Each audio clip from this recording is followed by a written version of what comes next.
उपस्थित सबको जय मसीह की। आज एक वचन के लिए हम लोग पढ़ेंगे, इसको समझेंगे और हर एक सेवक दास दासी को हम चाहता हूँ ये समझ में आए और ये दूसरे को भी शेयर करने पाए। प्रभु जी शेयर करने पाए। प्रभु जी हम प्रार्थना में चलते हैं। सृष्टिकर्ता पिता, आपको धन्यवाद करता हूँ प्रभु जी। यीशु राजा, आपको धन्यवाद करता हूँ प्रभु। पवित्र आत्मा का अगुवाई से जो वचन अभी हम प्रचार करने जा रहा हूँ प्रभु, ये वचन, ये शब्द तेरी ओर से होने पाए प्रभु जी। ये उपस्थित जितने भी दास दासी यहाँ तेरी बेटा बेटी उपस्थित है प्रभु जी, मैं जानता हूँ प्रभु तेरी वचन में लिखा है एक से भला दो जहाँ उपस्थित होता है प्रभु परमेश्वर आप खुद वहाँ उसकी प्रार्थना को सुनते हैं प्रभु जी। मैं प्रार्थना करता हूँ प्रभु, ये वचन जो पाप सिन अच्छे अच्छे को गड्ढे में डाला है प्रभु जी, आज भी हो रहा है और पहले उत्पत्ति से लेको आदम और हवा का टाइम से होते आ रहा है प्रभु जी। ये पाप क्या है और परमेश्वर ये पाप को किस नज़र में देखते हैं, परमेश्वर का बाइबल ये पाप को किस तरह एक्सप्लेन करते हैं, ये चीज़ को खुलासा देने के लिए प्रभु आप शुरू से अंत तक प्रभु आपकी उपस्थिति से ये प्रचार होने पाए प्रभु जी। आदर सम्मान महिमा सब आपको देता हूँ प्रभु। यीशु मसीह का नाम से प्रार्थना को मांगता हूँ, प्रार्थना को सुने प्रभु, कबूल करे। आमीन आमीन। अभी हम लोग देखेंगे ये जो पाप की अध्याय है, पाप क्या है ये हम लोग जानते हैं। जो इतिहास गवाह है, इतिहास गवाह है, अच्छे अच्छे ने, बड़े व्यक्ति, छोटे व्यक्ति, अमीर व्यक्ति, गरीब व्यक्ति, हर एक मनुष्य ये पाप से गिर चुके हैं। और इसका पहला शुरुआत आप सब लोग जानते हैं, पहला सृष्टि का शुरुआत से आदम और हवा, तो इसका द्वारा जो फल खाने का एक विचार परमेश्वर ने माना किया था, तो उसका बावजूद भी ये फल को हवा ने खाया था, जिसका वजह से ये पाप उसी समय से पूरे मानव जाति में फैल गया है। आज जितने भी मनुष्य है सब पापी है कि उसी वजह से ठहरा है। ये पाप परमेश्वर का वचन में किस तरह एक एक मनुष्य को संघर्ष में ला रहा है, एक एक मनुष्य को संघर्ष जिंदगी जीने के लिए मजबूर कर रहा है, ये चीज़ को हम आज दो वचनों का द्वारा, एक इब्रानियों किताब 10 अध्याय 26 नंबर वचन, दूसरा है इब्रानियों किताब 10 अध्याय 27 नंबर वचन, इसका साथ हम लोग देखेंगे, इसको एक्सप्लेन करेंगे। हम लोग ये जानते हैं हर एक सेवक से दास दासी, हर एक यीशु को प्रचारक, हर एक प्रचारक यीशु का बात को जो प्रचार करती है, यीशु को सुसमाचार को जो फैलाता है, वो सुसमाचार का फैलाने के टाइम में ये प्रचार हम लोग करते ज़रूर है।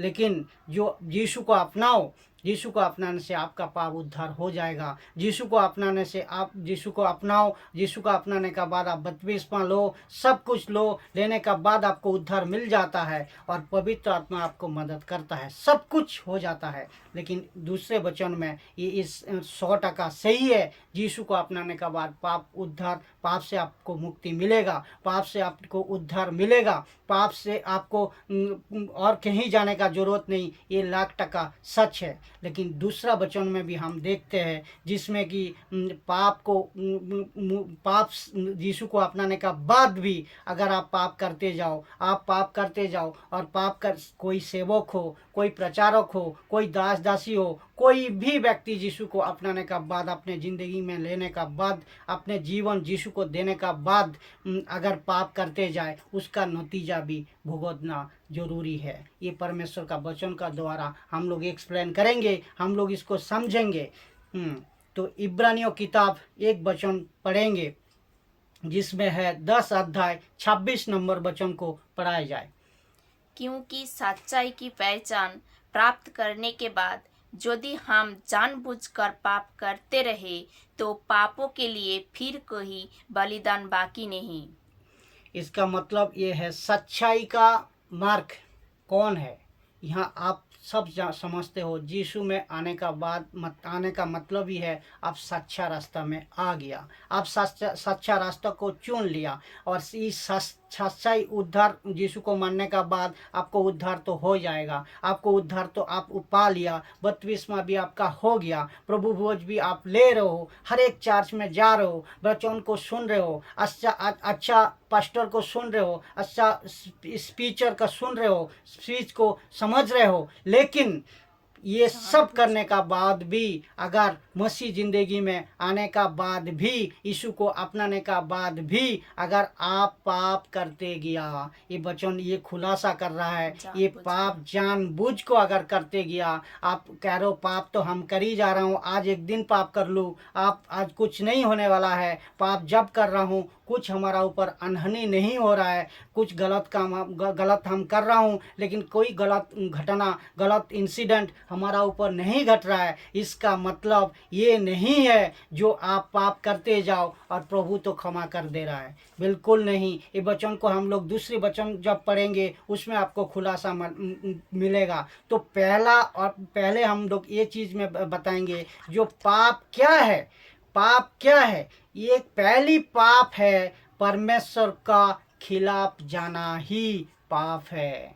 तो पहले परमेश्वर का खिलाफ कौन गया था, जिस वजह से अब सब लोग पापी ठहरे, हम सब लोग पापी ठहरे, एक एक मनुष्य पापी ठहरे। वो कौन था? वो था पहला आदम, पहला हवा, जो कि परमेश्वर ने मिट्टी से बनाया परमेश्वर को, और आप सब लोग जानते हैं नथुनों में सांस फूका गया, जिसका द्वारा वो जीवित प्राणी बन गया, वो शारीरिक प्राणी बन गया। तो इसका उसी से परमेश्वर को आज्ञा तोड़ा था कौन? आदम ने। और आदम से ही पहला जगत में सृष्टि मनुष्य का, तो उसी मनुष्य का उसी मनुष्य का हर एक वंश जो हम सब है, कोई भी इंसान हो, उसी मनुष्य का कम है। चाहे कोई हिंदू का घर में पैदा हो, चाहे कोई मुस्लिम का घर में पैदा हो, चाहे कोई सिख हो, क्रिश्चियन हो, जो कुछ भी आप बोलो, सब जाति का मनुष्य पाप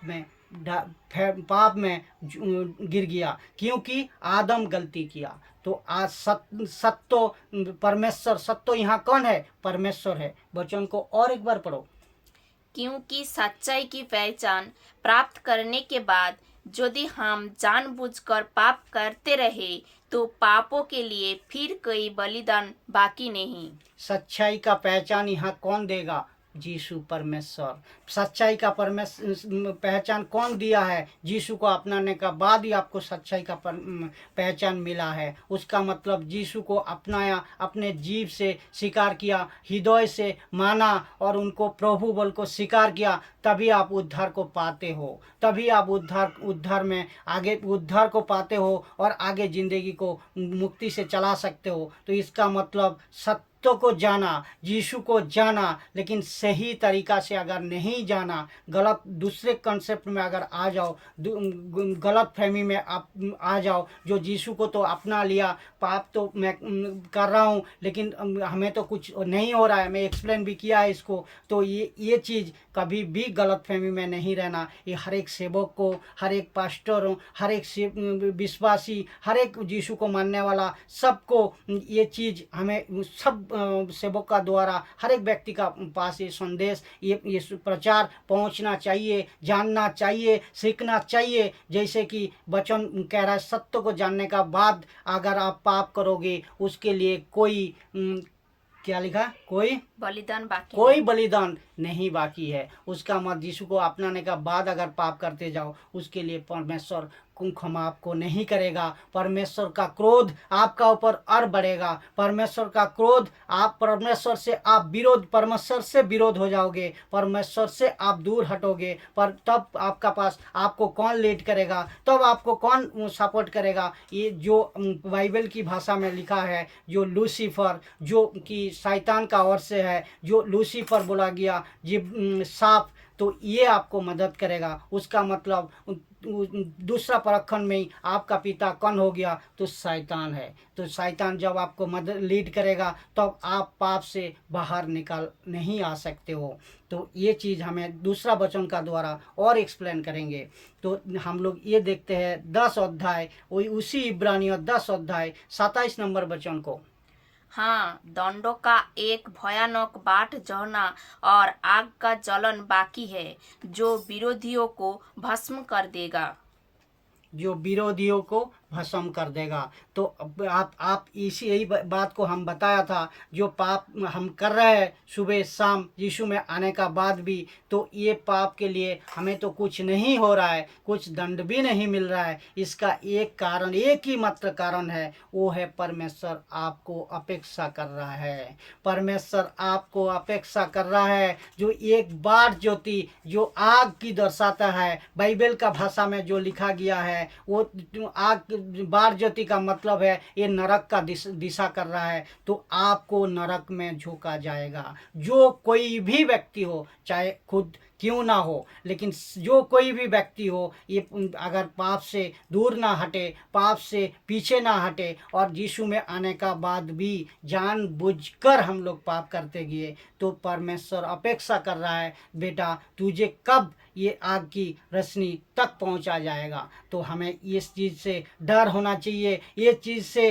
अलर्ट रहना चाहिए, इस चीज़ से हमें मजबूती का साथ से पाप को घृणा करना चाहिए, पाप से दूर हटना चाहिए। जैसा कि अब इसमें प्रतिपर का पत्नी का साथ जोसेफ ने जो वचन दूसरा तीमुथियुस 2 का 22 नंबर अध्याय में लिखा गया है ना, तो ये वचन में हम लोग देखते हैं उदाहरण का तौर पे, जिसमें कि लिखा गया पति पर का पत्नी से गलत व्यवहार जो करने वाला था जोसेफ, लेकिन जोसेफ सच्चा परमेश्वर को मानते थे। जोसेफ सच्चा परमेश्वर जो को मान को और उनको पाप संबंधी उनको अलर्ट था, वो पाप क्या चीज़ है वो समझता था। उसी वजह से वो दूर भागा उनको पत्नी को छोड़ को, क्योंकि उनको सीख मिली है जो ये पाप अगर करे तो हम फंस जाएंगे, हम अगर परमेश्वर से दूर हो जाएंगे। उसी तरह सारा जगत का जो यीशु को प्रचार करने वाला सेवक है, सबको उसी तरह हमें भागना है। किससे? पाप से दूर भागना है, बीड़ी से, सिगरेट से, दारू से,